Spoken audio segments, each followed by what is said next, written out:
Welcome back to my channel अच्छी और point शुरुआत। आज की वीडियो शुरू करते हैं।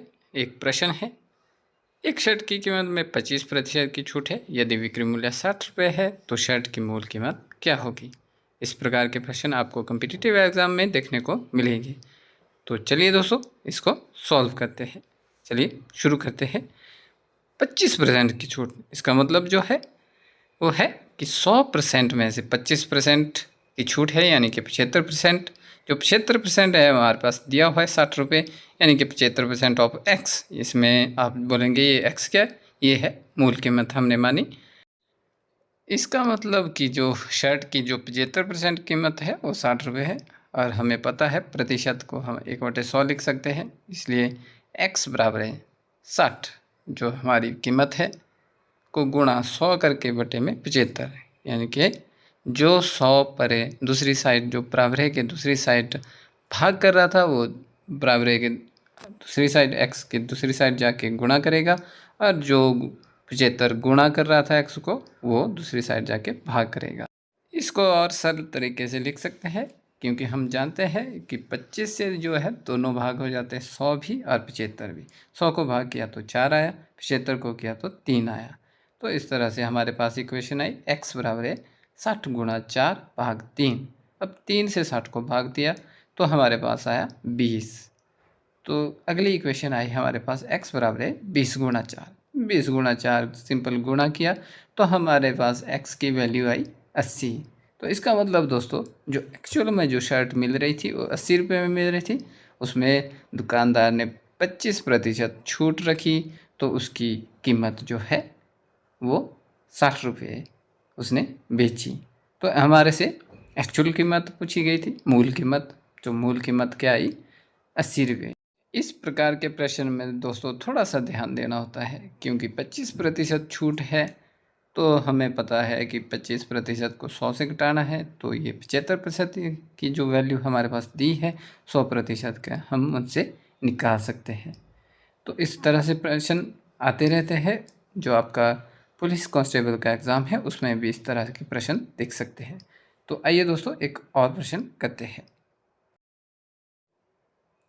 अगला प्रश्न हमारे पास है कि एक कंपनी के शेयर की कीमत 20% की वृद्धि हुई और फिर 15% की कमी हो गई, यदि शेयर का मूल वैल्यू यानी कि मूल कीमत यहाँ दी गई है 100 रुपये है, तो इसकी कीमत क्या होगी। यानी कि 20% पहले वृद्धि हुई, फिर 15% कमी हुई, तो जो आजकल जो है प्रेजेंट में इसकी कीमत क्या हुई। अब इसकी कीमत क्या होगी, तो दोस्तों चलिए शुरू करते हैं।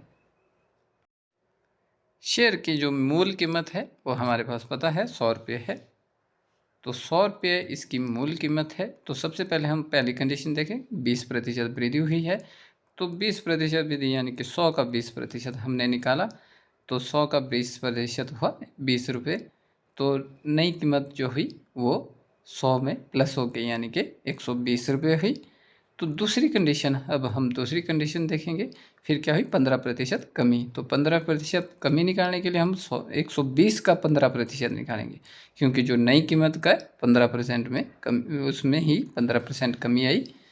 तो नई कीमत जो हुई 120 माइनस 18, यानी कि 120 का 15% आया था 18 रुपये हमने घटाया, तो ये आया 102 रुपये। यानी कि शेयर की जो वर्तमान कीमत है, जो अब उसकी कीमत है वो है 102 रुपये। इस प्रकार के प्रश्न देख के अक्सर जो है जो स्टूडेंट वो घबरा जाते हैं कि ये किस प्रकार का प्रश्न है, कभी वृद्धि हो रही है कभी कमी हो रही है। कोई ऐसी मिस्टेक कर जाते हैं जो है सीधा ही जो वृद्धि हुई है 20% में से 15% घटा के, यानी कि 100 का सिर्फ 5% निकालेंगे, वो जो सरासर गलत है। और उस तरह से भी आपके पास ऑप्शन होता है कि 100 का 5% जो है आपका, जैसे 5 रुपये है तो 105 रुपये करके भी ऑप्शन होगा। तो मैक्सिमम जो बच्चा है वो यही गलती करता है, तो इस गलती से आपने बचना है। इस प्रश्न को इस तरह से सॉल्व किया जाता है कि पहले पहली कंडीशन देखते हैं, फिर दूसरी कंडीशन देखते हैं। तो जो पहले कंडीशन है जैसे वृद्धि हुई है, उसकी जो वैल्यू आई है, उसका जो नया मूल्य आया है, उससे फिर वो जो दूसरी कंडीशन होगी उसकी प्रतिशतता निकालनी है दोस्तों। चलो इस प्रकार से एक और प्रश्न करते हैं। ये प्रश्न और पिछला प्रश्न लगभग सेम ही है, बस इसमें जो है वैल्यू अलग अलग है। जैसे कि एक वस्तु की कीमत में पहले 25% की वृद्धि हुई और फिर 10% की कमी आ गई। यदि वस्तु की मूल कीमत 500 रुपये है तो अब इसकी कीमत क्या होगी, यानी कि पहले जो 500 रुपये थी अब वर्तमान में इसकी कीमत क्या होगी। बिल्कुल सेम प्रश्न है दोस्तों, इसमें भी वही स्टेप है, यानी कि हमारे पास पहले दिया गया है कि इसकी मूल कीमत जो है वो है 500 रुपये, तो 500 का 25% निकालना है, फिर उसका 10% निकालना है, तो आपको वर्तमान वैल्यू जो है पता लग जाएगी। तो दोस्तों शुरू करते हैं। सबसे पहले हमारे पास दिया है कि वस्तु की जो मूल कीमत है वो है 500 रुपये, और इसका दूसरा जो स्टेप है, दूसरे स्टेप में हम निकालेंगे 25% वृद्धि हुई है, यानी कि 500 का हमने 25% निकालना है।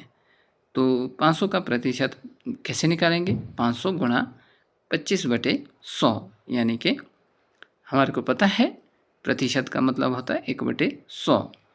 तो 500 का 25% हमारे पास आएगा 125 रुपये। 125 रुपये आया तो हमने जो मूल कीमत है उसमें 125 रुपये जोड़ना है, यानी कि अब हमारे पास नई कीमत जो आई वही 625 रुपये। अब ये 625 का हमने 10% निकाला है, यानी कि 10% जो कमी आई है वो 625 रुपये की जो नई कीमत पे आई है, तो उसका 10% हमारे पास आया 62.5 रुपये, यानी कि 625 का 10% हमने निकाला 10/100 गुणा 625 जो आया 62.5 रुपये। तो हमारे पास नई कीमत जो आई 625 माइनस 62.5, यानी कि 562 रुपये 50 पैसे। तो हमारे पास जो वर्तमान कीमत आई वो क्या आई, 562.5 रुपये। इसी प्रकार के कुछ प्रश्न मैं आपको दूंगा दोस्तों, अगर आप तैयारी कर रहे हैं तो वो प्रश्न सॉल्व करें और उसके आंसर कमेंट बॉक्स में कमेंट करें। जी हाँ दोस्तों, इसी प्रकार की वीडियो को देखने के लिए मेरा चैनल अचीवर पॉइंट स्रोआ सब्सक्राइब करना ना भूलें। अगर वीडियो में कुछ कमी दिख रही है, कुछ इम्प्रूवमेंट करने को है, तो वो भी कमेंट बॉक्स में कमेंट करें। मिलते हैं बहुत ही जल्द नेक्स्ट वीडियो में, तब तक के लिए जय हिंद जय भारत दोस्तों।